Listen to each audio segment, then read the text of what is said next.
Well, good morning, everybody. Let me switch over to my presentation here. One of the fundamental challenges for any lake association, I've been doing this for 40 years, but a number of lakes, worked with a number of lake associations, has been good information. And last year, a year and 5 days ago, we talked about the importance of getting good information to really be able to understand what's happening in the lake and maybe why it's happening and then what can be done. And so our work that we're talking about today has been and is a continuation of what we have been doing in the past. I want to spend a few minutes, some of these slides may seem familiar from last year, but just really setting the stage again here is important. So Rusty talks about HABs, and you're thinking, okay, what HABs? Well, that's an acronym for harmful algal blooms. So when you hear HABs, think it's bad. Just, you know, that's the association to make. So most of the blooms that we see in freshwater systems are with cyanobacteria, or these blue-green algae. So it's not really an algae like you think of green algae. It's really a bacterium. It's a cyanobacteria. But you can either call it blue-green algae, you can call it cyanobacteria. The challenge with cyanobacteria, as Rusty said, is some of these produce toxins. And we think, oh, come on, it's ugly, it's on the water surface. It's so bad, for example, in Wisconsin, and the Wisconsin DNR now says if you have harmful algal blooms on your lake, we will not allow plant harvesters, like, harvesting where you got heavy plant growth is common for weed control. They won't let them do harvesting anymore, because what happens is when they churn up the plants and they collect them on a barge, if there's a harmful algal bloom, literally the cyanobacteria can, what we call aerosolize. It can go into the air and you can breathe it in. So if you're telling the applicators, you should really have a respirator on when you're doing that. So it is a serious issue. I think everybody's heard of Lake Erie. The problems in Lake Erie are related to blue-green algal blooms. 2014, it shut down the water supply to the city of Toledo. The city of Toledo gets their water from Lake Erie. The blooms occurred, the water treatment plant was taking in water, and it's like, oh, we've got a blue-green algal bloom toxin called microcystin. It shut the water supply down for a couple of days. So a city of 500,000 people were without water. So it has significant ramifications. Canada and the US are working hard on Lake Erie, but what's happened in the time that we started looking at Lake Erie has been, we're starting to see a lot of blue-green algal blooms on lakes, freshwater lakes, where we never would have expected them. And so it's a concern. Exposure is an issue. And we're seeing that it's not just the southern Michigan lakes, we're seeing it in northern Michigan lakes.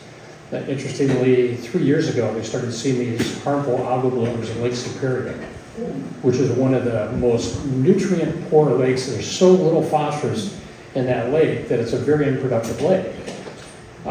But yet, they're starting to see blue-green algal blooms, and some of that's related to some tributary inflows. So one of the things that we think about, and we were hired actually to look at this issue of harmful algal blooms. A couple of those blooms that occurred early in the COVID period were discovered kind of late in the season. It's like, well, why does it happen in the lake? We've never seen that. We had a little bit of a lull, and now in the last year, we're starting to see it creep back a little sooner in the summertime. So it's not when you're seasonal cottage goer, it's not happening after you're gone. It's starting to happen while you're here. And the blooms that were found this year, I think it was July, was identified to have microcystin. So it had the toxin with it. The blue-green algae may be there, floating at the surface, it may look horrible. It doesn't have to have a toxin with it. But the point is, if you see it, avoid it. Because nobody, and now Rusty talked about how there's a new group trying to get out on the lake quickly, be responsive, take a look at where it's at, and then with that test kit, if there's a concern, let everybody know. It's no longer out of sight, out of mind, because it's starting to happen sooner in the summer. So some of the things that tend to trigger harmful algal blooms, these are very complex organisms. It's no one issue necessarily. So nutrients are an issue. primarily phosphorus, as we're starting to see. Nitrogen can have an impact. So the question is, where are these nutrients coming from? So far, as well as the tip of the mitt recently, have been studying the tributaries, been looking at septic systems. What about eroding shorelines? Can that contribute nutrients to the lake? Rusty mentioned bottom water phosphorus. Many lakes in the summertime, phosphorus is just pumped out of the sediments. The wind blows strong, it mixes, and now you've got a new source of phosphorus. So that's also something we've been studying. Seasonality can be an issue. One of those, this is a septic system. What's interesting about this picture, this is a lawnmower that fell into a drain field. State of Michigan, Michigan Department of Health, county health departments would say this is a failed septic system. How many people have something like this around their house? No one. So it's like, well, we don't have a problem with our system. State health departments, Eagle, which is the state of Michigan, say, you don't have a problem, we don't see this. What we've been looking at is that unforeseen impact, which is what happens to the nutrients that are effectively coming out of your septic tank, going into a drain field, going into the shallow groundwater, and then making its way to the lake. We don't call that a failed septic system, we just say that the soils underneath your drain field can no longer hold phosphorus. It's moving to the lake. Same with bacteria. So from our perspective, that's a source of nutrients to the lake. Rusty mentioned some of the biological factors that could come into play. Zebra mussels, it's a big deal. It's unfortunate. Quagga mussels are the next series of potential, oh, well, here we go again. And Mark will talk a little bit more about that specifically. And then there's certainly physical conditions in the lake that will impact this. You typically see harmful algal blooms occur when you've got a nice calm day. There's no wind, there's no waves. That phosphorus is concentrated and you start to get a bloom. If the cyanobacteria are in the lake and it gets perfect weather conditions, they'll bloom. But interestingly, and as Rusty noted, is how does it, once that is in the lake, how does it circulate? And so that's kind of a key question of saying, well, if we're seeing these, how does it spread? And that's kind of important to know. The other interesting thing that we've looked at in the literature in the last 20 years is saying, well, we wouldn't expect blue-green algal, these harmful algal blooms, are very clean, very oligotrophic, which is kind of very unproductive lakes that look superior. But what we're seeing is the literature saying, yeah, these cyanobacteria can live in lakes, very clean lakes like this. It doesn't take much nutrient addition to the water to potentially get a bloom. We've known that for years. So southern Michigan, we think of these lakes that have farm fields just pouring sediment and fertilizer in the lakes. Well, you really don't have that here in terms of the farm fields in the watershed or urban stormwater, but you can still get it with just little bits of phosphorus. What has also been studied in the literature is that you can trigger these blooms with nutrient pulses. In other words, every day, yeah, there's not much nutrient there, but you have an event, whether it's a rainfall event, what we're seeing in this case for the lake as a septic system flows to the lake are happening once people have been here, you've been using their condos, you can get pulses that create these. Sediment release is fairly complex, sediment release of phosphorus. Iron is really a binding agent for phosphorus. You find it in soils, you find it in sediments, but under low oxygen, you can actually break that bond of iron and phosphorus gets released. And then this last note here, the literature is just replete with zebra mussels and quagga mussels, how they only eat green algae. They can eat, blue-greens will pass right through them, but they spit them out. They have the ability just to capture the green algae, which is, hey, that's the good green grass that we're looking for, not that nasty tasting cyanobacteria. So the zebra mussels can tend to concentrate on the good algae, which we want, because the good algae get eaten by zooplankton, the zooplankton get eaten by minnows, on up the food chain. So what we did is we said, well, let's take a look at this issue on Black Lake in kind of a phased approach. there was not a strong scientific database for the lake. There's been monitoring over the years, but it didn't really come back and give us a lot of information that was more specific to what's causing the HABs. Is it local? Is it seasonal? Is it been getting worse? And so the idea was, phase one, we figured that out. Phase two was, well, let's start to do some key monitoring on the lake, on the tributaries, in the sediments, and figure out just what's happening. So those first two phases are completed. Last year we talked about some of the data we had. I'll just touch on them a little bit this year. Our phase three, which is really focused in on this idea of really the septic systems. Is it a year-round source? Is it temporary? That's ongoing. We'll talk about some of the results we have to date, what else we're going to do, and then the next phase is, what are we going to do about it? Our septic systems are a problem, what do we do? Rusty began to touch on that a little bit. So let me just take a quick overview of what we found that leads us to this point of looking at septic systems. So last year we introduced this idea of a mass balance. So where are the nutrients coming from and in what proportion? And so what we found is that, and this is looking at phosphorus, and it's the soluble phosphorus, it's the form that's kind of readily available for algae and blue-green algal growth. And this is a breakdown of all the sources. Now the atmospheric piece of the pie here is estimated. There's great studies in the literature that say in this area of northern Michigan, this is how much dust and other materials you could see would fall in the lake from the atmosphere. Nothing we could do about it. Septic system is the big orange chunk. I'll come back to that. Runoff here relates to our estimation of what's coming just from the shoreline. These are your homes, these are your yards, this is the slope of the land on your property that's coming to lake shore. Now, 2% isn't much, but it still comes back to what could we do individually. You compare 2% of runoff to 30% coming from septic systems, that's a fairly stark contrast for us to be able to say, well, we could manage both, which one is the more important to manage? And that's kind of the context here. If we look at the tributaries here, the Rainy River, the Black River, these are fairly large tributaries. The point being, though, is these do not contribute much soluble phosphorus in late summer. Flows aren't there. They have a very undeveloped watershed. Tributaries in this basin are just fantastic.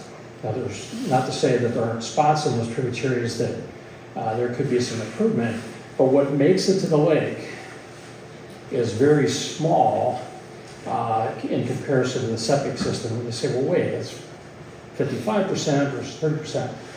Well, just keep in mind all the tributaries are very dispersed around the lake. There's a little bit of flow coming in, but the septic systems are all concentrated right by the lake shore.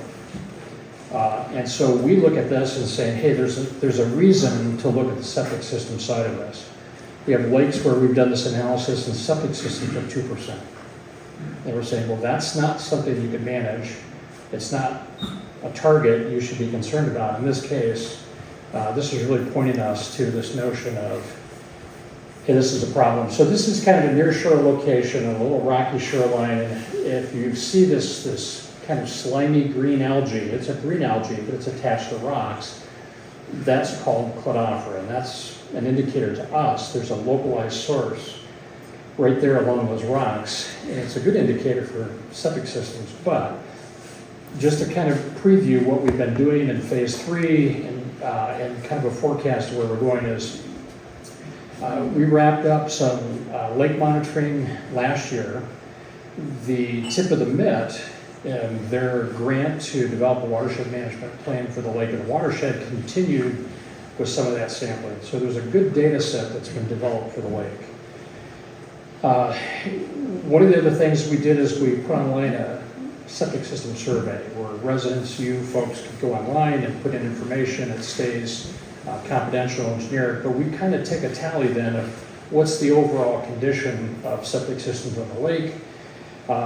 In a month, we'll be working at up to 10 different locations, voluntary residential properties that said, yeah, we've got kind of an older system, we'd like to know is there a potential problem of our system going into the lake? So there's some monitoring there. We'll continue to do that monitoring. We've got a kind of a permanent station set now where we're doing seasonal monitoring of a couple septic systems. We keep that confidential where that's at, but it's great baseline data. That's the baseline that Rusty was talking about, kind of from the scientific side. We'll keep that going for another year. We'll be doing some detailed reporting that will go into the watershed management plan early next spring. And then really 6 and 7 are kind of the two key items looking ahead. And we'll talk more about that here is what are the potential fixes? Can we be creative with that versus saying everybody needs to spend 30 to 40 grand on a new system? That makes no sense. But what are the alternatives? And then implementation is kind of that futuristic thing, but there's no reason why you can't start that now. A lot of the folks that have talked to us about their septic systems say, hey, 3 years ago we put in a new system. To us, that's great information. That's also saying that we have the data to show those systems are good for the lake or not impacting the lake. And so whether it's old or new, it's still valuable information because people are going to be making, as Rusty said, you're going to be making personal decisions for your property. If it can be influenced by the information that we've collected towards, hey, we've got an old system, what can we do? You don't have to wait for us to write a report. You can be making decisions now, and if those are informed, that's really where we want to be for the lake. So let's kind of drill down now to more specifics.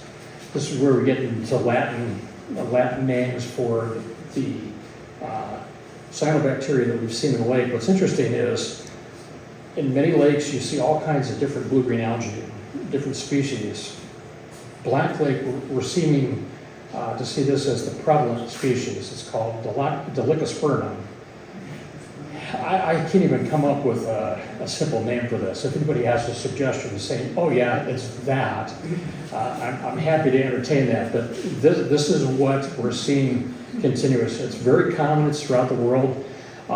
What's interesting here is it's called nitrogen fixing. In other words, it can create its own nitrogen supply with nitrogen from the atmosphere and the water. It's not like if we put tanker trucks of farm fertilizer into the river, that's the only thing that's going to cause growth. These things can grow because they produce their own nitrogen. They need nitrogen and phosphorus, so they can produce their own. They're tolerant. In other words, they're very tolerant, and we're not seeing hardly any nitrogen coming into the lake from the tributaries. We're not even seeing nitrogen coming in from the septic systems. But these guys don't care.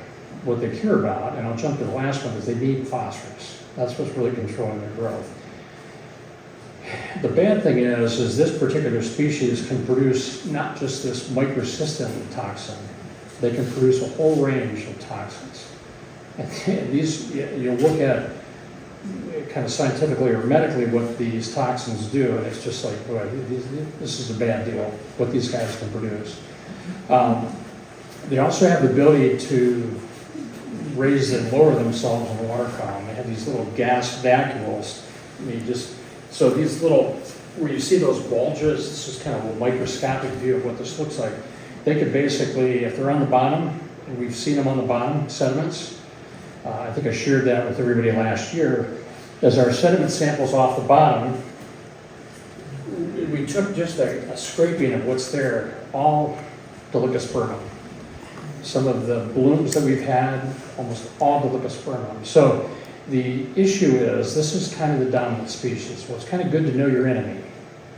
And in this case, the science would say phosphorus is really what stimulates the growth of these organisms. So from looking ahead, that says if we know our enemy, what do we have to target to defeat it or to control it? Here's one of the reasons why we look at now the septic system. So the survey that we've done, we've got not quite 20% of all of the lakeshore owners that have responded to the survey. What's coming out of this is, we look at a couple of different things here, these pie charts of age of the home, age of the septic system, how often is it pumped, is it routinely, or is like, oh, I should do that? And hey, I've done it a couple times, but I haven't done it in 10 years. And then the last thing is distance from the lake. And so a septic tank takes the solids and the liquids from the house, it goes into a tank, the solids kind of settle out, and it kind of goes over a single baffle or a couple, and so what comes out of the tank is really more liquid. That goes to the plumbing system, which is just a series of drain pipes. Out in the yard, wherever the system is at, if that drain field is close to the lake, you have more of a chance that in fewer years that drainage that comes out of that drain field into the soils makes it to shallow ground or makes it to the lake. And so that's kind of where we've been studying it. But if we look at what's been submitted so far and just kind of extrapolate, probably, 40% of the systems that may be out there, over 300 systems, are greater than 25 years old. 25 years is kind of a rule of thumb. When you get to that point, if you haven't been, even if you have been maintaining it, the life of the drain field is what is critical. And usually at that point, the binding capacity of soils may be exceeded. So if you're over 25 years old, you're kind of getting in that category where our system may not be working like they thought. In pumping out, 85% of the projection is 85% of everybody pumps them out within 5 years, which is a great thing. Right now, with some of our current systems, with another year of monitoring, this year of monitoring follows a pump out. The systems we've been testing haven't been pumped out for years. So we'll see additional data this year as, hey, these systems were pumped out, do we see a difference in the data, in the results? That's critical, because if we can come back and we could say, look, pump out more frequently, here's the benefit, that's a cheap solution. And it would be, man, if that's the answer, that's great. Versus somebody saying, well, you got to replace your whole system.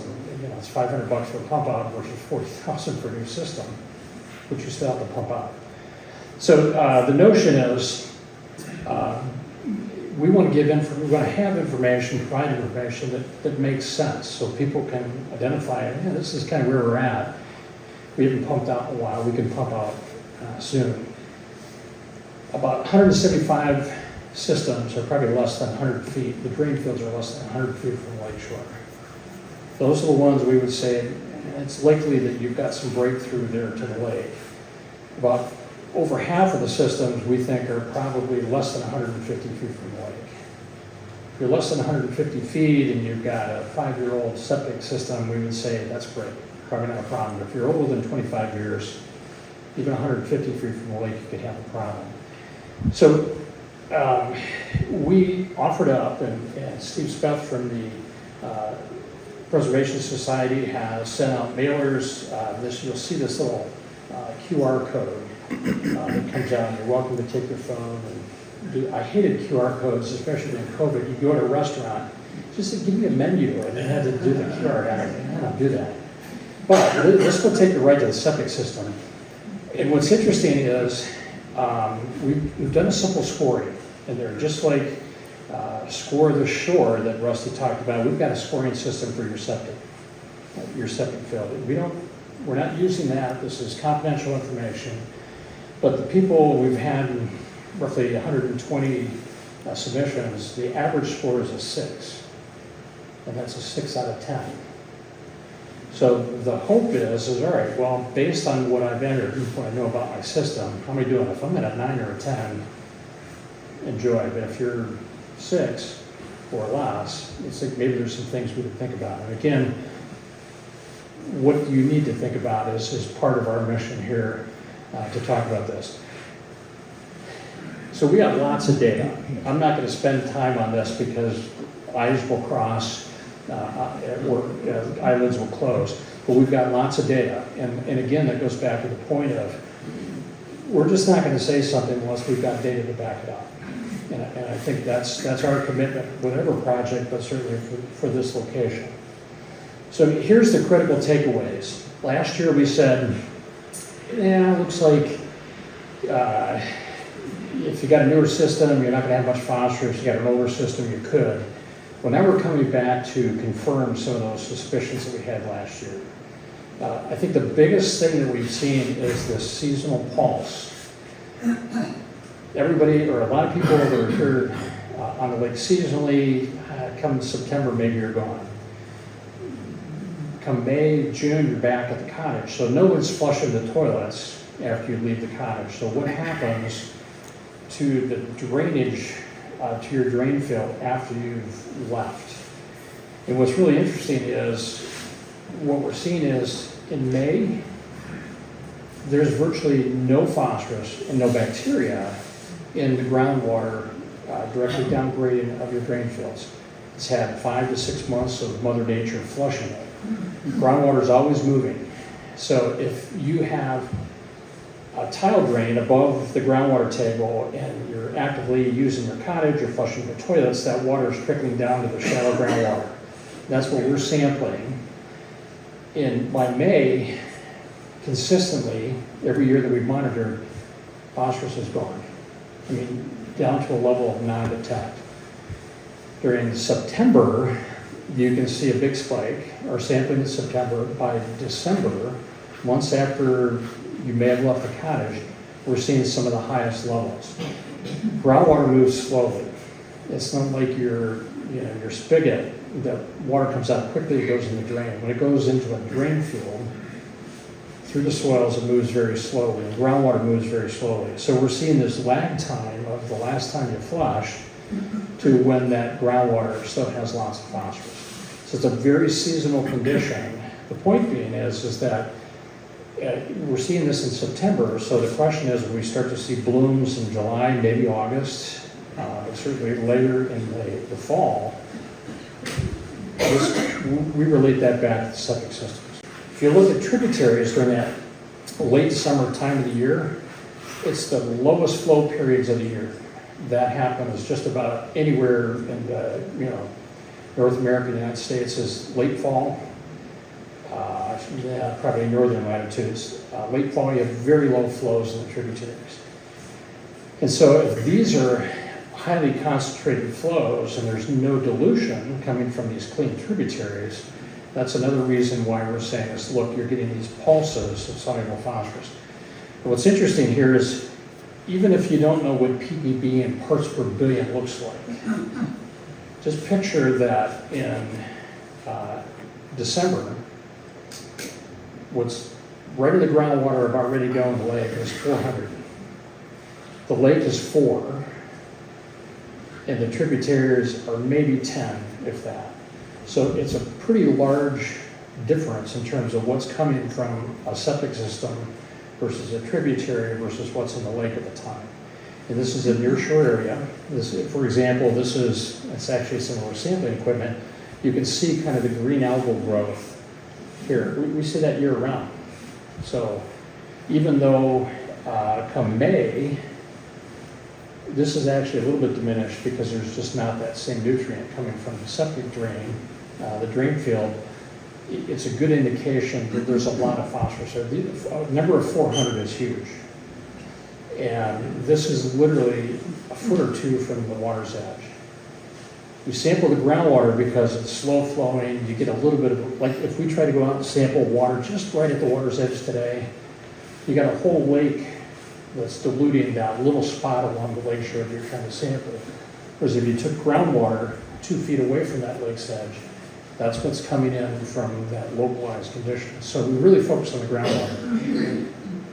But again, it's seasonal, and that helps us understand eventually this filters out, and if it's nothing there in May, with that pump out, at season end or beginning of the season, the tank, because once the tank stops getting water, there's just water standing in there. Does a pump out help reduce that September and December high concentration? Again, it's having good information because ultimately we want to translate this to action. And so before we say, here's the actions to consider, you want to have an expectation of what that outcome will be. We talk about phosphorus. It's something you can't see. It's not very, it's it's not a very sexy thing. It's like, oh, I can't see pee in the water. I know it's there. It's a big, you just don't see it. You don't think about it. But what comes with the phosphorus is what goes into the tank, which is bacteria. All of us have E. coli, which is a bacterium. It's kind of, we call it gut tract bacteria. It goes into the tank, just like the phosphorus that comes in out of our waste goes into the tank. Well, it too makes its way to the shallow groundwater and then eventually the lake. And so our sampling over the same period of time has said, when you have high phosphorus, we also see you have very high bacteria levels. The bacteria is kind of the parallel to the blue-green algal toxins, except E. coli, dysentery, other kinds of pathogenic responses. E. coli is kind of an indicator that it came out of somebody's backside. With that are the human pathogens, the viruses that may be associated with those discharges. So we try to bring it down to levels. Do you want your grandkids to be swimming in your poop? Just, be straightforward, because that's what's happening. You're basically swimming in the waste discharge coming out of your toilets. If there's bacteria from your gut tract, it's coming through your septic system, it's going to the lake, and you're swimming in it. That, to me, comes back and says, that's not good. We were talking last night with Bev and Jim Haas and Lizzie, and the emotion of the blue-green algal toxins is, I don't want my dog to die, but hey, I'll go skiing and I won't be concerned about it. I don't want my dog swimming in it. So what's kind of the social tug, or what draws attention to the issue? Here we think bacteria is an issue. Keep in mind, every public beach in the state is monitored by the health departments. If they find E. coli on those beaches, they'll shut the beaches down. So they don't want exposure. They don't want people to be exposed. Nobody in the state is monitoring E. coli along private beaches. Our data would suggest is that in many of these cases, you do have E. coli there. The state's not going to monitor it. They're not going to come out to monitor it, even if you ask, because it's not part of what they do. They're focused on the public beaches. We have an incident on the lake to the east, over near Pierceville. We found 2 homes that have just, it's amazing how much plant growth is out in front of these homes. We sampled for bacteria. I've never seen such high levels of E. coli in front of these 2 homes. Health department says, oh, these systems are less than 25 years old. We're not going to do anything with it. It's not a public beach. Talk to the state health department. Nobody wants to touch it. And so that association has said that we have the wherewithal. We've got to figure this out. It's a public health concern for those residents, anybody in the area. When my staff go out and sample it, you could have long gloves on. You don't want to be touching that water because it's laden with human waste. So the issue here is these kinds of situations, it comes down to what the individual landowner wants to do. And our job is to say, is it a problem, is it not a problem, so you can then make those decisions. Collectively, it will come back as part of the discussion is what do we do? What we're going to be doing here in the next month, we were going to do it last year, didn't have volunteers, we're getting closer to having up to 10 volunteers, is we're going to go out and do sampling along the beaches of shallow groundwater. And we're going to be looking for phosphorus, we're going to be looking for E. coli. And it's not to point fingers, it's not to paint targets, it's basically for us to say, these older systems, it's not 2 systems we've been monitoring, but these other systems around the lake that are older, we're confirming that we're seeing this in multiple locations. We suspect it, we believe it's there. This is to help inform us, it's to help inform the homeowner of the same thing. Ideally here, we're going to be just our sampling results of the shallow groundwater next to shore, we'll use those to extrapolate to the lake. We saw our survey where I said, 300 systems, 150 feet in the lake.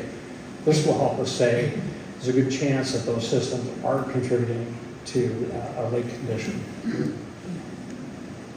All right, so this is kind of my last, there's a number of slides here, but this is kind of where can we go with this?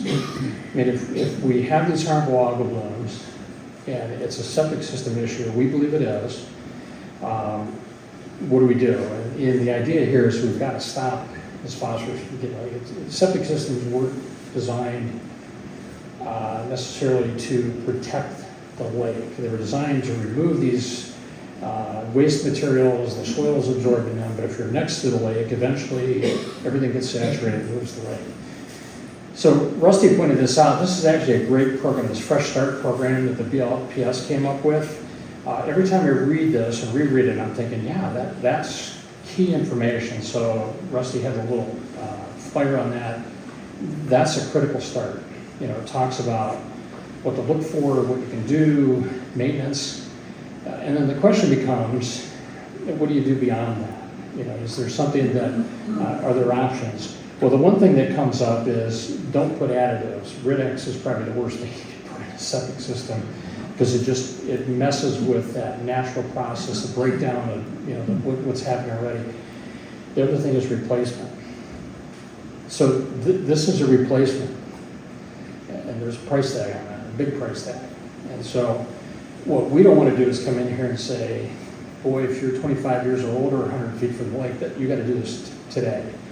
The idea is, are there alternatives to this? Some homes are so close to the lake, have such a little property, is where would you put a new system? The system may be really old, and you might not have enough property to meet the current health code and construction codes for a new system, so what do you do?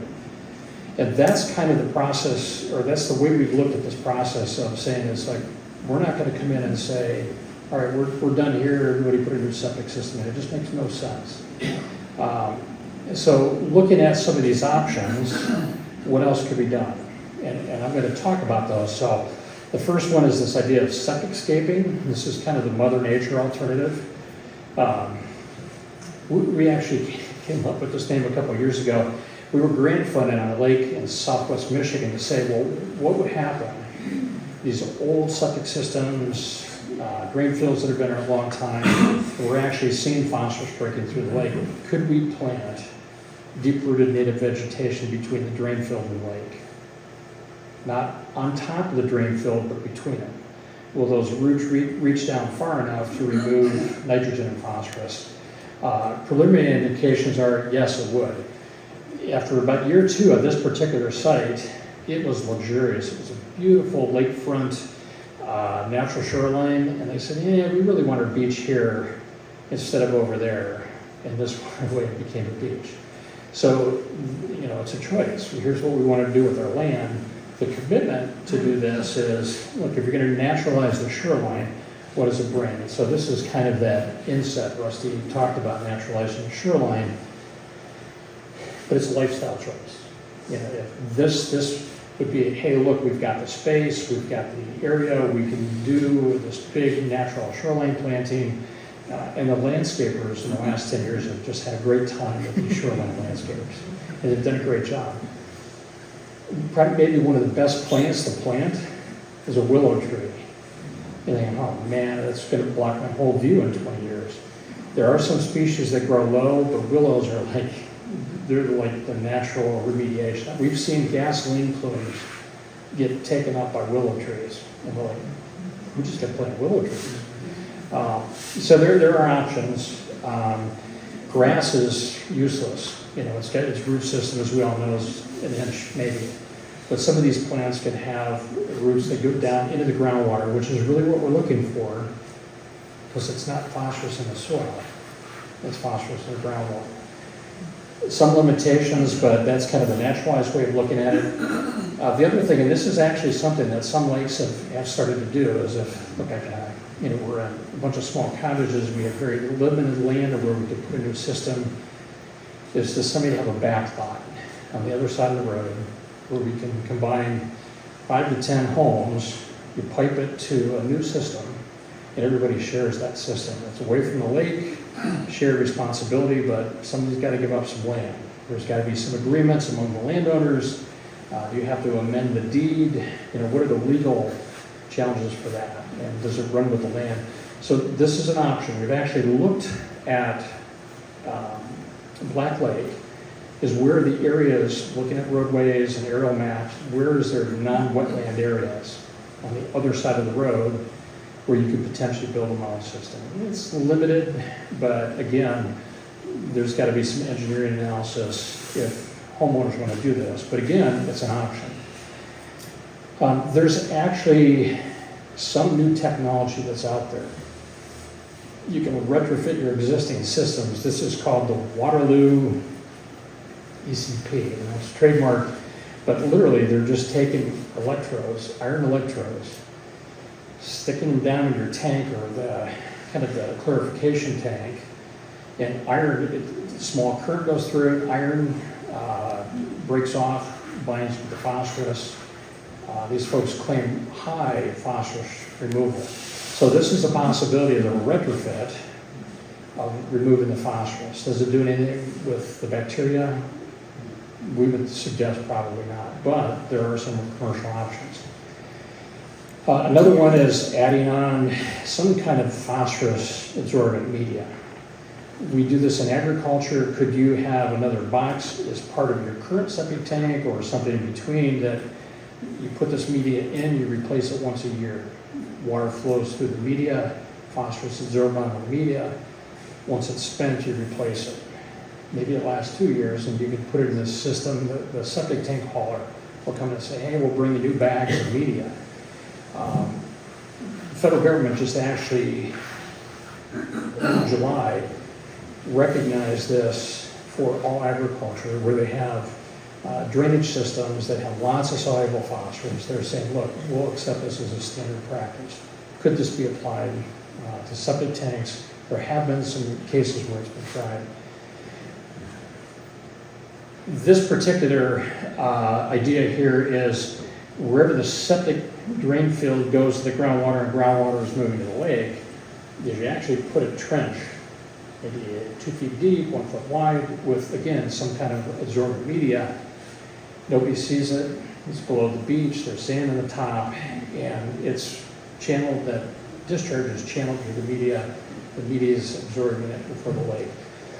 There's all sorts of examples of this now in the last 10 years where they're using it for contaminated groundwater plumes.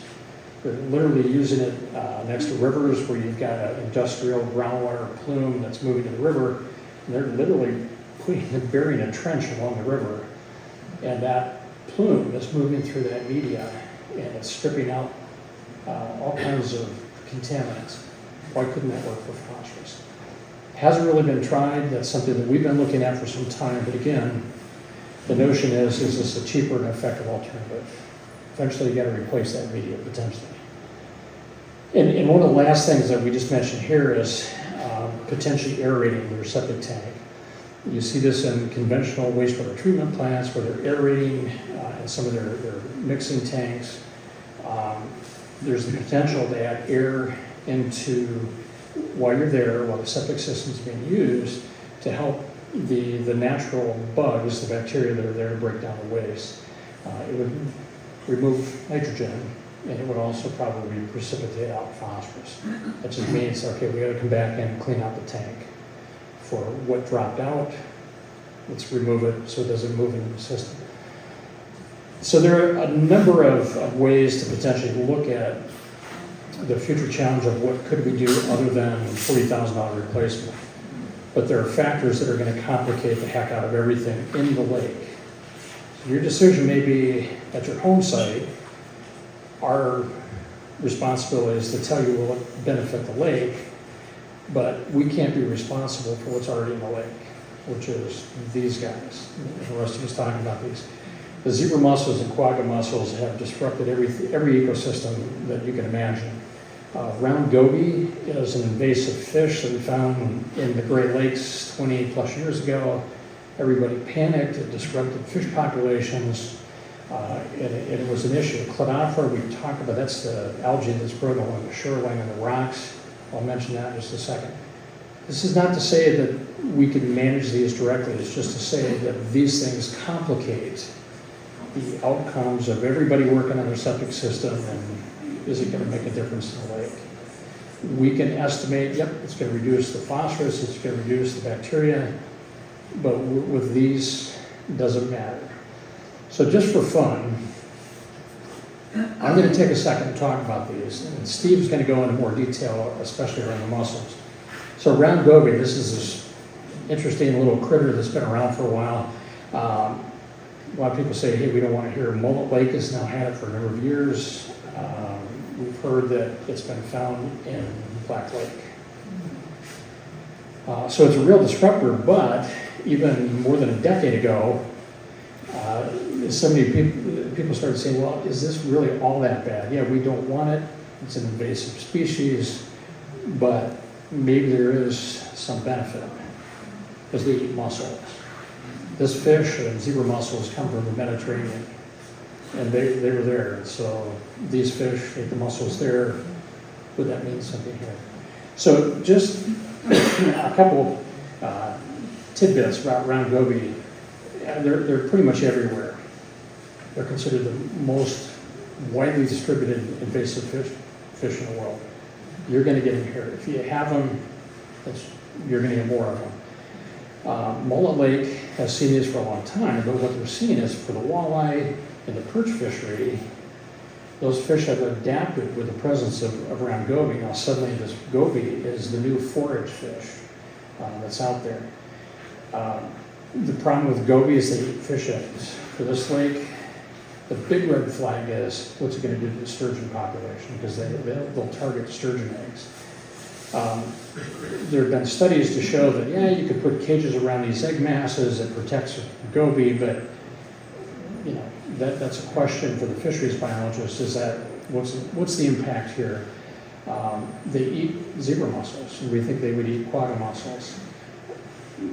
So what else is, well, they've really, all in all, they've become an important prey species. We've heard about alewife from the Great Lakes, they've died off. Fisheries are suffering, quagga mussels come in.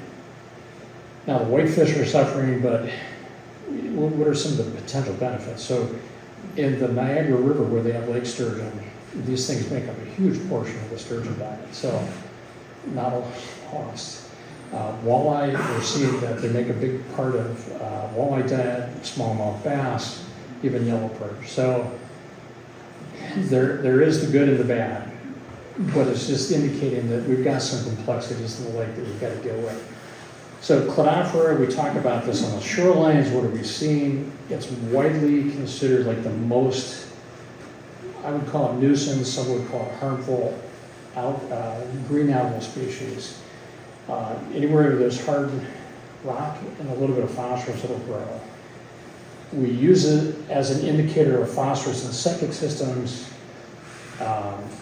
But the other, and this is a survey at the tip of the mid-ditch, so as you look around the shoreline, wherever you get a darker red color, that's where they saw in 2017, where they had kind of intensive algal growth. If there are rocks, there was algae growing on them. That's an indicator in this case of septic systems where there could be old systems contributing phosphorus to the lake. Now the challenge with this, it's more than an indicator. The studies are showing that it can actually hold and harbor E. coli. So if you've got this growing off of your shoreline, out in front of your grain field, it's just green. But if there's E. coli coming in from your grain field, it's not like it's washed away. It's also being harbored in this green algae. So it's like, now what do we do? And it comes back to ultimately, what's the cause of the HABs, and what are some of the other ramifications of trying to deal with the sources or the triggers for those HABs? Last year at this meeting, we said, well, will HABs ever go away? I think we've seen this year, now they're coming earlier in the season. Then we said, well, if septic systems are the cause, what do? We just kind of forecasted, is it maintenance? Are there strategic replacements, or is there mitigation with alternatives? Who is going to fund these things? We asked those questions, and the bottom line is these things never get better, they only get worse. So let's jump to this year, and this is really my last slide of any meeting, is the question, are septic systems causing or contributing to the problem? We're saying yes. It's a manageable problem now. Like I mentioned, atmospheric deposition, what are we going to do? There's nothing we can do to stop the dust coming out of the lake, but we can stop or we can slow the amount of phosphorus leaving our systems. We need that information, and there's going to be more research to say we can implement changes, and then we have to ask ourselves, if we implement those changes, is it going to do anything? What level of change do we need to achieve before something's going to happen? So, in talking with one of the lake residents last night, they said, we just don't want more research, we want action. We got to do something now. Well, the challenge is, if you take away from this meeting is that, hey, all I've got to do is go out and fix my system or do something, all the problems will go away. It might take care of the bacteria at your beach. The question is, if we do, how many people across the lake, of those 300 people maybe that have, or close to the lake with their septic drain field, how many people have to do something? Does 10 make a difference? Do you have to get all 300 to do something? Those are the questions that we need to answer kind of from a scientific basis before we come out and say, go spend money. Because we don't want to say, go spend money, you spend a lot of money and nothing changes. Or if it's going to take years to see those changes, that's part of what our responsibility as engineers and scientists is to say, this is the problem, here are the solutions. If you implement these solutions at this cost, you can expect this outcome. So that's why we say, well, the research is never ending, but we can implement. We can start to implement. It's going to take funding. The septic system problem is ubiquitous across the state of Michigan. The state basically has identified 1.2 million failing septic systems. And failure, remember, is just the lawn tractor falling into the drain, the tank. That's failure. So they're not talking about all of the lakes where everything looks fine, but phosphorus is flowing in the lake, bacteria is flowing in the lake. So that's not part of the 1.2 million. So it's a big problem, and the state knows that it needs to be addressed. They don't have legislation that failed. They have a loan fund, like $30 million. Hey, if you want to replace your septic system, you can take a low interest loan from us. What we're looking to do is get some funding from the state to say we want to test out these alternatives, and we want to find out is if your loan program would fund the alternative. And so that's not just saying, well, here you go do it. It's saying, well, how do you do it, and who could fund it, and then tie that back into how much is enough. So with that, I'll take a pause. If there's some questions, Rusty, I think we've got a few minutes here. I'm well into 45-minute presentation, actually by 7 minutes, I guess. A couple quick questions, and we'll take a break then. When is the best time of the year to pump your septic? It seems like maybe September or October, so you would get it before, all is the worst. And well, that's an interesting question. We hope to answer that, but again, is September when you're leaving the cottage any different than May when you're first coming back to the cottage? Because it's what's in the drain field and what's in the groundwater flushes out. We know that. We've got good data to show that. But it's what sits in your tank at the start of the year. So whether you pump it out at the end of the year when you're leaving or at the beginning of the year when you're coming back, that may not matter, but I think it's pumping it out before you have a seasonal usage. there was one other question. What about something to kill the E. coli in your tank?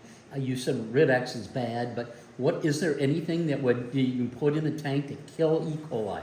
But if you kill off the E. coli, you've got to remember that that's kind of a biological system. And so there's other bacteria that are in there that are breaking down the solids. And E. coli is a gut tract bacteria, and then once it's out of your system, it's not doing a whole lot, except it's an indicator that there could be viruses that are in that. So if those E. coli are in the lake, it indicates you could have viruses that are also passing through that drain field to the lake. You don't really want to disrupt a septic system because it does have that natural bacteria in it. If you disrupt it with a Rid-X, where the bacteria basically, as they kind of chew up what's in there, what's coming into the sewage, will drop out. That's why you accumulate solids. So you really don't want to slow the accumulation of solids process down because it just shunts it out the drain field. What about the, sorry. I just wanted to add something. So Rid-X is reintroducing enzymes and bacteria because many of us use harsh chemicals and Clorox bleach that kills the natural cycle that Mark's talking about. If you leave your septic system alone, you'll be just fine. And what you're doing is killing the natural process of breaking it down when you use bleaches and harsh chemicals. All right? Yeah, it's a mix, but the systems typically don't need much help in the process. As they're settling out the solids, you're getting some biological changes that also drop out the larger particles. And it goes over a series of baffles every time you're hopefully dropping out the solids. By the time it goes to the drain field, there's no solids. Your field isn't clogging up, but if everything is in solution and it goes to the drain field, that's how it gets delayed. And so that's a key question. One of the things we've seen, I mentioned, is the concern was, are we seeing nitrogen or nitrates coming out of septic systems? We can't find any nitrogen coming out of the septic systems we've been testing, which is interesting. But if we look at groundwater science, oftentimes when you have like an area of ag and you've got nitrates in the groundwater, when that groundwater moves up to discharge to a stream, it actually gets chewed up in the last 10 feet and becomes nitrogen gas. So phosphorus is conservative, you can't destroy it. If it's soluble, it's in the water, and if the soils are saturated, it's going to get in water. Yes, sir. Now, are there E. coli test kits available for homeowners for the lake water? Yes. Where do you get them? There's a couple, and I can share those. So, the quick testing methods have really leaps and bounds have come along. And there's Amazon, you can get these little test strips, like the old science class where you had the little litmus paper, and you would drop it in to see what the pH of the solution was. Same thing, it's just a little test strip. And it will show up as a little red line as, hey, it's a valid test, and if another red line shows up, that means you've got E. coli. Sampling in the lake is tough. On a day like today, I would say don't waste your time because it's just all quickly diluted. There's another test kit that is kind of it's like a petri dish in a bag, and it takes about 7 days. And for the volunteer sampling and for the work that we've been doing, we've been using that as a screening. And it's pretty reasonable. It shows you E. coli, and it gives you the range, which is a pretty finite range, and it tells you, like, if you're above 300, then you've got a potential problem. So the challenge with water samples is you have about 6 hours to get into a laboratory that can run them. If you collect your sample and you got to run it to Traverse City, you got to get it done in a quick amount of time, and that's $25 to $40. But there are test kits where you can do that. But again, the challenge is on a day like today, it's not going to reveal anything. The idea would be is to be a real calm day, you got cladophora, just kind of work your way back in there. It's kind of a check, but that's why we sample groundwater just next to the lake. Because if it's there, it's getting in the lake, and there's no dilution. Yeah, let's do it. We'll be around if there's other questions. Oh, please, yeah. So I'm Steve Speth, I'm the septic team leader. We've sent out a bunch of letters to people we thought were in good areas for testing. We're not getting very good response. And I think one of the problems we're seeing from knocking on a few doors is that people are very scared that the septic police are going to come and say, you got to change your septic system. I just want to make it very clear that this is completely anonymous. If you want the information from your site, you're welcome to get it from Mark. There are no septic police. There are no laws or anything that any agency, health department, the state, Eagle, anybody can come and make you change your septic system. So this is completely voluntary, completely anonymous. We need the data to prove whether the septic systems are, what level of contribution they're creating to the HABs problem. So please spread that information to your neighbors. We're still looking for some volunteers to help us complete the survey and to add to the model. Thank you. Let's all thank Steve Speth. It's a crappy job, but somebody's got to do it.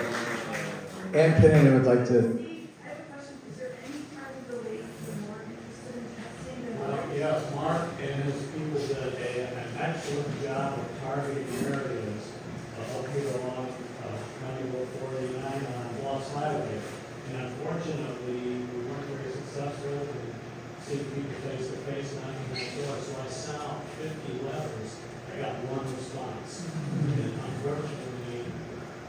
actually a good response because the gentleman said, my system is 3 years old, but we don't need to test your system. Oh, jeez.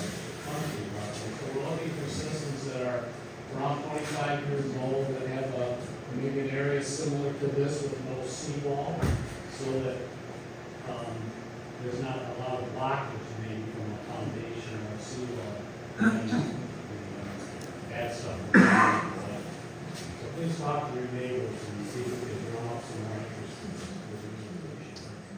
Thanks. Thanks, Steve. And thanks, Mark, for giving us this focus on our septic system. So on this card, you know, if our root causes, Mark focused on this one. Mark Lettington is going to talk to us about mussels. Let's take a couple minutes, refresh your drink, move around, or else we're going to have to use the kiss cam to liven things up in here. But I'd just like to say the septic system is going to be a tough problem. We really have to focus on it and talk about it. And it's tough because, you know, on Torch Lake, they have this problem with septics, but their septic effluent doesn't reach the lake until May. Ours is September. It's because we have sandy soils that gives the ground less of an opportunity for uptake of that phosphorus. So it's a very tricky problem combined with the age of our systems. We've got a big problem we've got to really focus on. So thank you, Mark. Great presentation on septics. We're going to just be no more than 5 minutes and Mark Lettington is going to talk to us.